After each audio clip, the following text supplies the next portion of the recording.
joining me today. I really appreciate your time and your kindness as well for joining me. So to start off with, do you want to just tell everybody a little bit about yourself?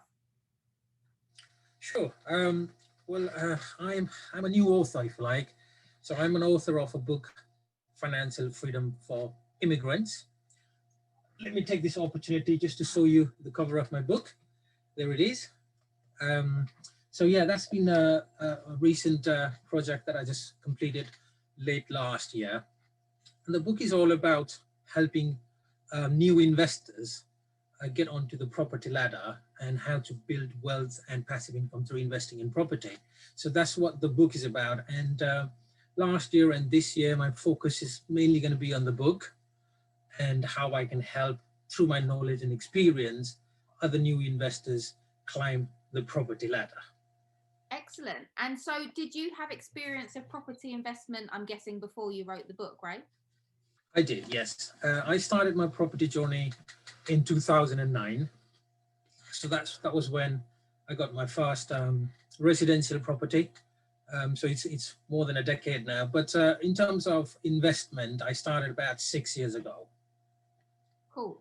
And so where are you at with that right now? Let's say I've had more than one every year, more than one a year, starting about 6 years ago. So that should give you some idea. That's great. That's good. I love the mystery there. You're like not an exact number.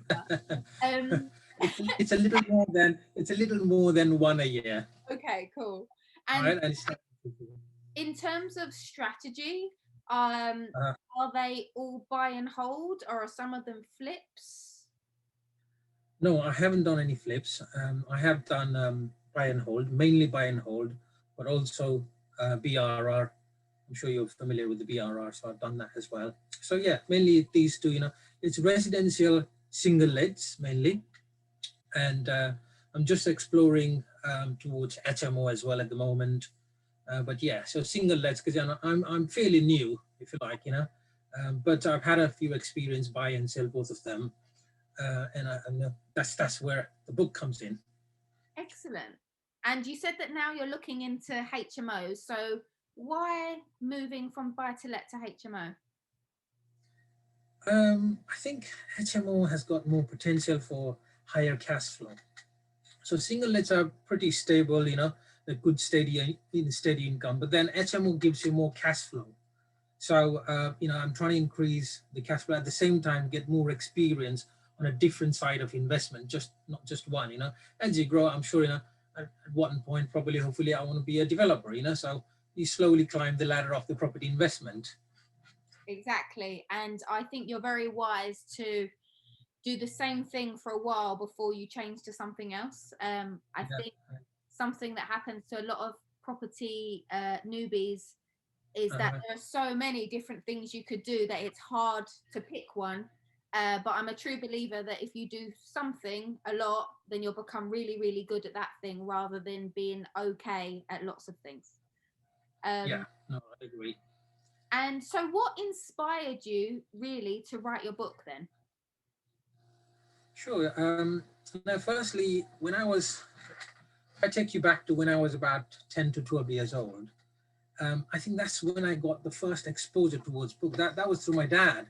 So what he said to me, it was during a holiday, and he said to me, "I'm writing a book," and I was pretty good at art at that time, and so obviously he needed some art, pictures in his book, and he said, "If you could do some art in my book, I'll put that in the book as long as it's good, and then with that, I'll buy you a bicycle." He said to me.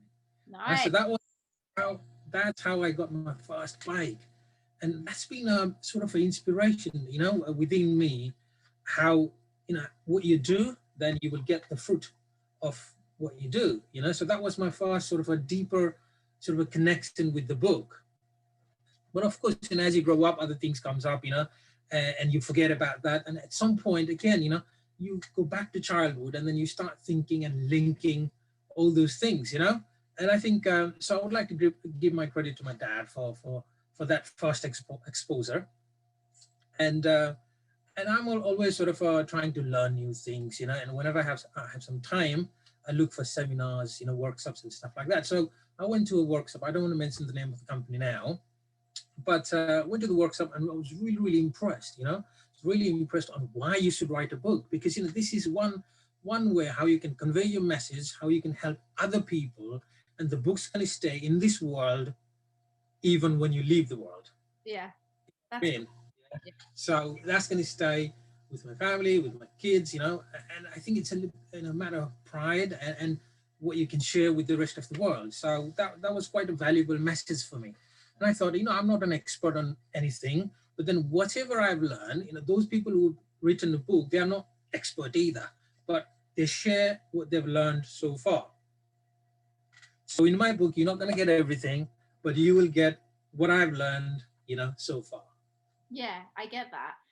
I like the story about your dad teaching you that lesson that if you work, basically you worked for him, and that's how you earned Yeah, your bike, right? You earned your wages, exactly. and that was used by bike. I think that's really good Yeah. because I work with kids all the time, and sometimes it feels like that's totally missing from a lot of kids. They don't really feel like they have to work for anything; they just get given things. Um, Mm, and I believe it's a very good lesson in life to learn that you have to work for things. that's right. um, Yeah, no, yeah. in terms of your book, you said that your dad asked you to draw the pictures. So are you also an artist? I am. You are. I would rather say I was.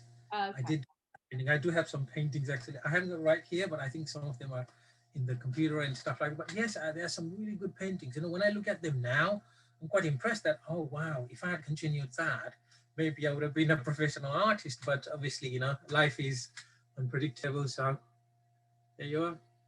That's cool because as we were talking before this, I wouldn't say I was an artist, but yes, I do produce art myself. And I Yeah. don't know about you, but I always thought, oh, I would love to sell some art, but I never took that route really. I never got there. Yeah.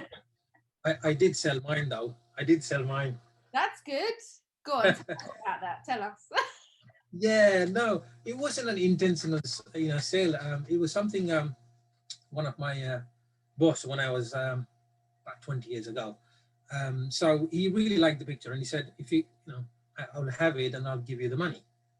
And that was it. So I said, "I'll take it," and yeah, so that was my sort of, I wouldn't say I sold it, but I got something out of my art. So that was the second one. First from my dad, and second one from my boss. Well, yeah, I guess that does actually make you an artist. You've sold two lots of artwork. That counts. Thank you.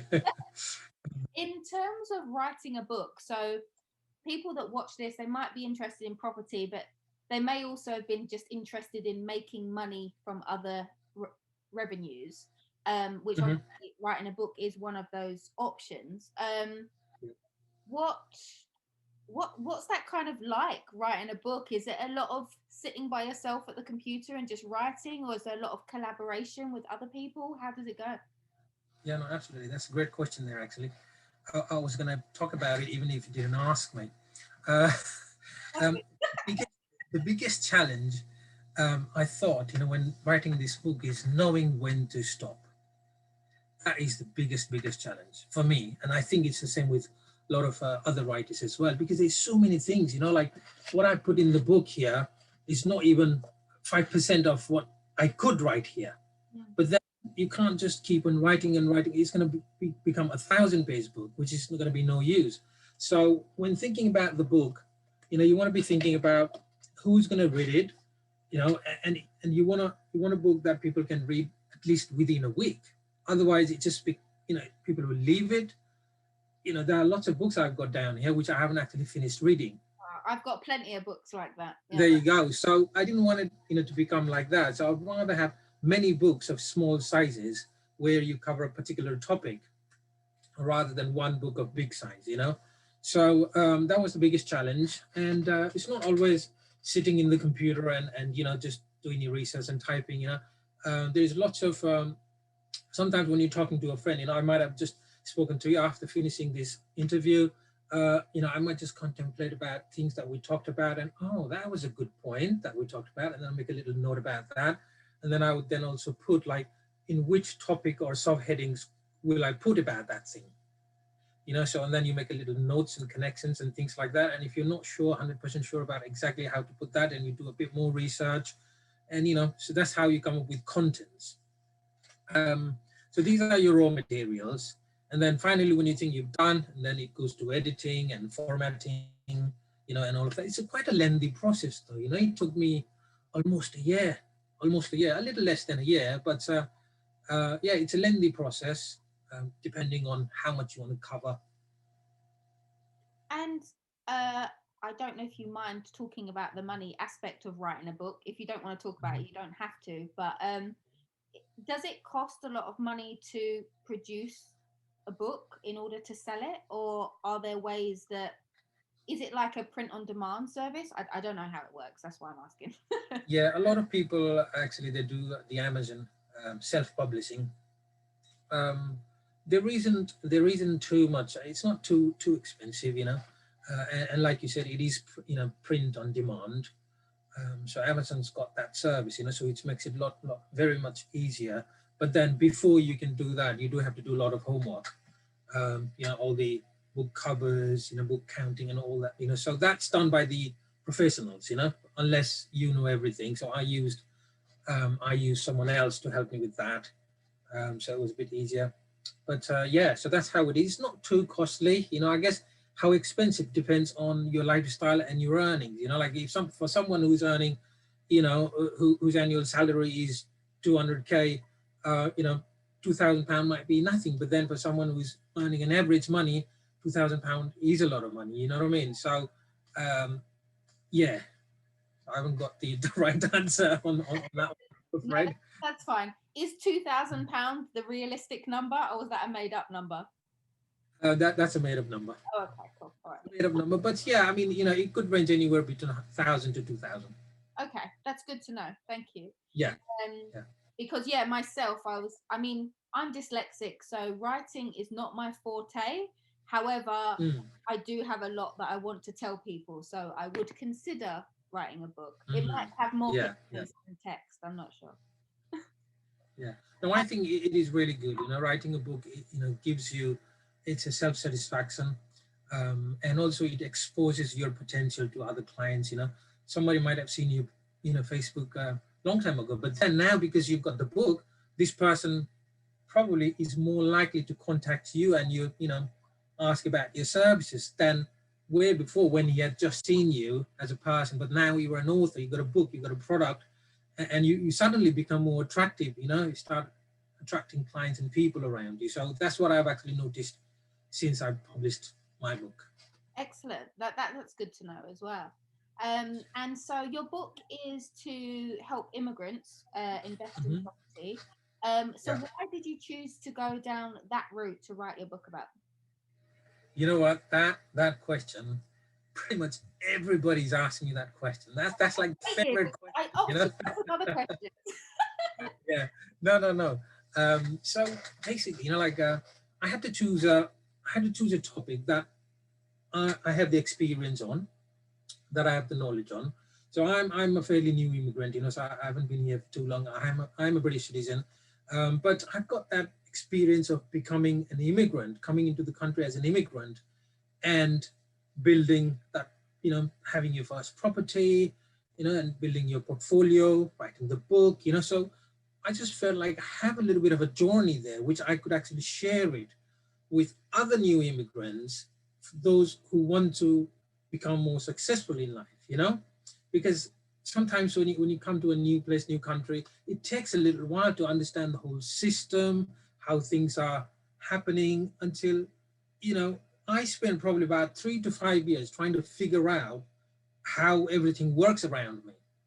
So if that can be given to that person early, you could actually have, you could have your goal 2 to 3 years earlier than if you were given nothing. Yeah. And you would have to, you would have to understand and know by yourself, which can be quite time consuming. So that's where I actually saw I could actually help, or the book could, be of more assistance. So yeah, that's the main reason for choosing the immigrant. However, I've already got comments and feedback that the book is not only for the immigrants, because obviously, it's about property investment as well. So the book has got actually two parts. The first part is about getting into your residential property, and the second part is about building your portfolio. So I guess, the first part is more relevant for first-time buyers and immigrant, whereas the second part can be for any new investors, wanna-be investors, so anyone. So yeah, I haven't got, the absolute this is the reason, but that was the best, topic that I could come across where I could resonate. No, that's good. And I know that uh, to be niche can be good sometimes, because if you try to reach everybody, you might not reach anybody. So to target immigrants, you've at least got your first protocol clientele, right? So Yeah. that's good, I think. That probably helps a lot with the marketing. um, what about, you mentioned that you'd love to have like a series of small books. So have you Mhm. already thought about or started on another book? I have thought about it. Now, just like the world, the last 2, 3 years, I've just noticed the world is changing so quickly.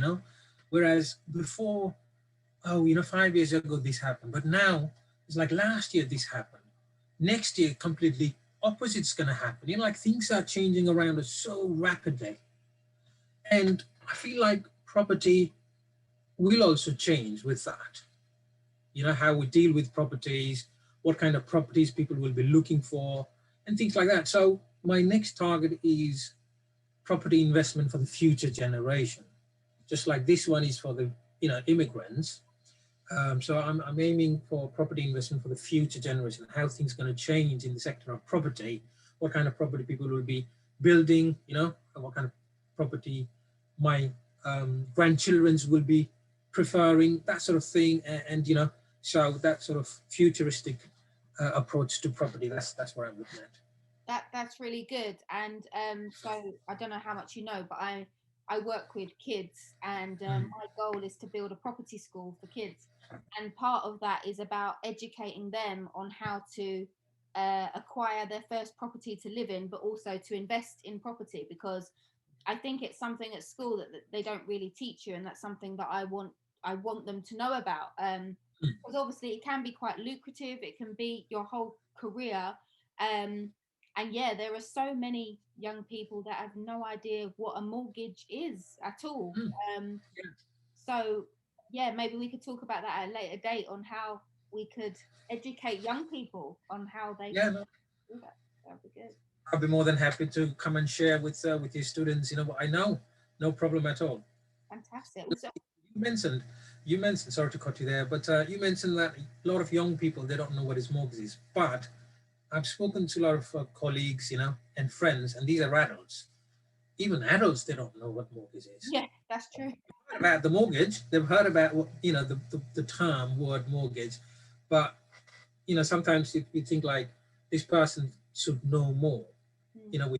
with their age and experience. But sometimes I do get surprised as well. Yeah, yeah, totally. There's so many people that don't know. And I think budgeting in general, there Mhm. are, I know plenty of people that have no idea how to budget. And some of that, I know a lot of people also that are like on benefits and stuff, and their money doesn't come like once a month like my money does. Their money comes like week on week, and it's a bit different on different weeks. And for them to actually understand when money comes in and when money comes out Mhm. is really difficult for some people, and they never, even as grown adults, some people can't handle it. They can't work out, Mhm. uh they can't buy this until that money comes in. Yeah, yeah, no, no, absolutely. As you mentioned, I feel like if you get money monthly, I think you can manage better if you get in the monthly income rather than the weekly. Because if you think about a lot of bills, these are monthly bills, they're Yeah, not weekly bills. So maybe that's one way of looking at things. If the earnings can be on a monthly basis rather than on a weekly basis, and that might help a bit more on the money management side. Yeah, definitely. I think that's actually something the government really need to think about, because they're normally the people that do things more on a weekly basis, whereas monthly I Yeah. think would be much more beneficial. Because they'll Mm. have to pay the rent probably monthly. So Exactly. yeah, And then your insurance, all these are monthly, isn't it? Your utility bills, yeah, exactly. council. Yeah. Um, yeah, so yeah, budgeting I just think is something that I really want to instill in young people, that they understand how to do that. And we were talking about mortgages, but even opening a bank account, they're like, they don't, they see cash in hand a lot, and they don't understand. Oh, Yeah. go to the bank, open a bank account. They're like, why would you do Mm, that? mm. Yeah. um, Yeah. so No, yeah, definitely. It it, seems like, those kids do need help. yeah, definitely, and like you said, adults too. Yeah. So have you got kids? I do. I've got two lovely kids. Yes. Yeah. How old are they? Is that too personal? How old? No, no, no. One's 10 years, one's 5 years, five Oh, and a half. So yeah, both boys, and they're good boys. how are they getting on with being? Are they working from home at the moment? Is the school closed? Yeah, school's closed, so they're learning from home. Yeah. And that can be a because I'm teaching online and on site, and that can be quite Yeah. a struggle for some young people. How are your kids coping? Yeah, in the beginning, it was a bit of, because you got to keep on reminding. So my elder son, so he remembers to wake up, to have his little breakfast. He does it himself, so that's really good. I'm really proud of him. And so yeah, so he does everything himself, and then he goes to online class on time, so I don't have to remind him anymore. But the little one, of course, he's only 5 and a half, so he needs a lot of reminder. To be honest, and today he missed it. But it only goes on for 25 minutes, half an hour. So yeah, but yeah, they're getting on all right. They don't refuse it, or it's just a reminder. As long as you remind them, oh, your class, and they go on, they log in themselves. So that's all right. That's good. Um, how do you think what's currently going on with the pandemic? How do you think that might affect young people and what careers they might be looking at for the future and stuff?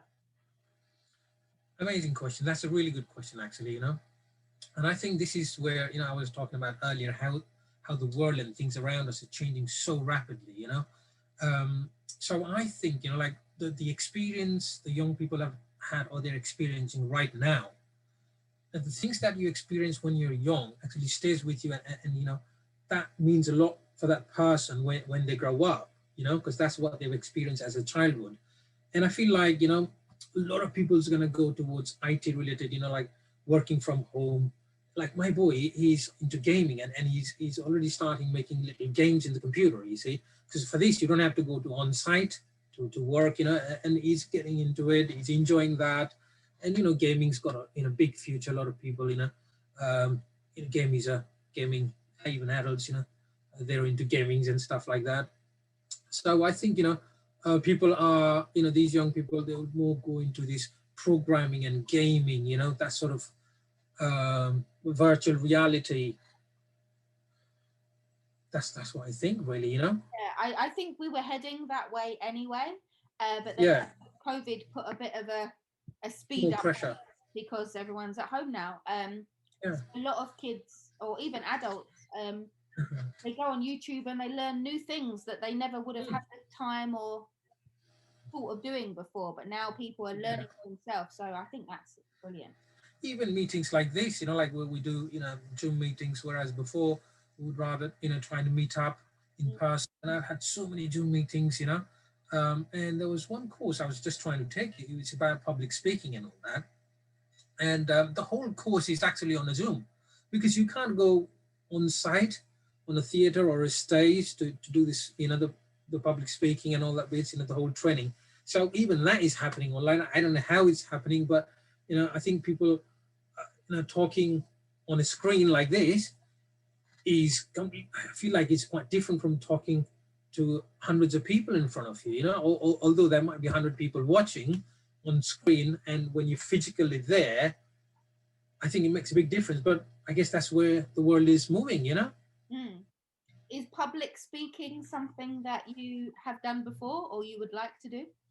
No, that's something that I would like to do, and that's one of my weaknesses, And as I was taking this introductory class, the statistics apparently says that people are more afraid of public speaking than the death itself.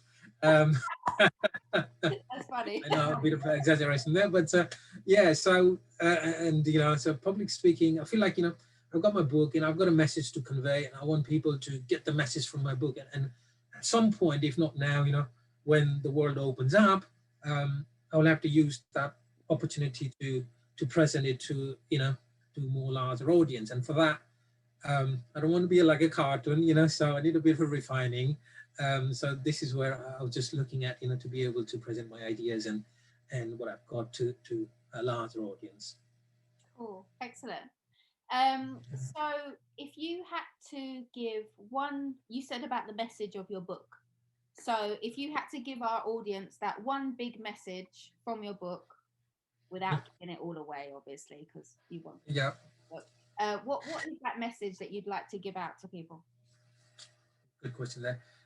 Now, because my book is targeted to immigrants, a lot of the immigrants who come from developing countries do not have great understanding about credit rating, the credit score, because that is your credibility, isn't it?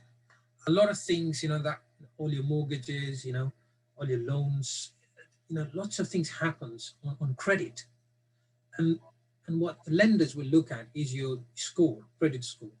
And for immigrants who come from, developing countries, this is something that they will start understanding a bit later on. Mm. So I think understanding credit score, how to improve your credit ratings, is very important. And for those, if there are any immigrants watching this, I would say start looking at your credit score and how to build that credit score as early as you can.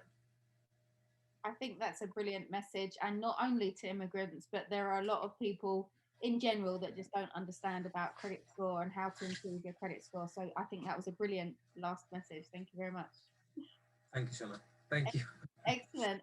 Well, I think unless you want to say anything else in particular, or do you want to? No, I think that's a great first chat we had, Shona. I enjoyed that. Thank you for putting me on your show. And yeah, so hopefully, we'll do something similar, or maybe with your kids, Yeah, no, that would be great. anything to do with education. I'm more than happy to help you there. Excellent. All right then. Well, thank you so much. And this will get posted in about 2 weeks' time when they see when it's on. Okay. And yeah, I really appreciate your time. Thank you so much. Thank you, Shona. Thanks a lot. Have a good evening. You too. Bye. Bye now. Bye.